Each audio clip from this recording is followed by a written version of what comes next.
ও থাক না, সরে যাবে। চেয়ার এমনি পা আছে, সরে যাবে। হ্যাঁ বললাম সরে যাবে। এই বলছি, বোদরা পার হয়ে গেছে? বোধরাই যাবো কেন? আমরা বোধরাই যাচ্ছি না তো, আমরা তো ঘাটপুকুর দিয়ে এলাম। Take the next right, then turn left. চলে এসছে কলকাতার দিকে। আর বোধরা তোমার ওই দিকে তো, নারকেল বাড়ির দিকে। বোদরা নারকেল বাড়ি দিয়ে না না না না, ওদিকে যাবো না, যাইনি ওদিকে। ঘটপুকুরে ব্রিজটা টপকে ঘটপুকুর এলাম না, ওইটা দিয়ে এই সোজা কলকাতার দিকে এসছি। আর ওটা তো যাচ্ছি In 200 meters, turn right. আরে বাঁশ বাগান তুলছে। বাস বাগানে হলে 200 মিটার যেয়ে বাঁ দিকে যাও, বাসটা নিয়ে নামে। রাস্তা তুলতে তুলতে আসছে,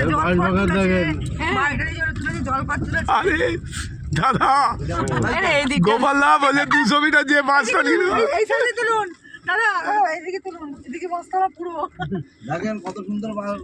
এই দেখেন একটা ডোবা, এই ডোয় আপনাদের চান করাতে হবে। আরে ডোবাতে চ্যাং মাছ নাটা মাছ সব কিছু পাওয়া যায় ওদের।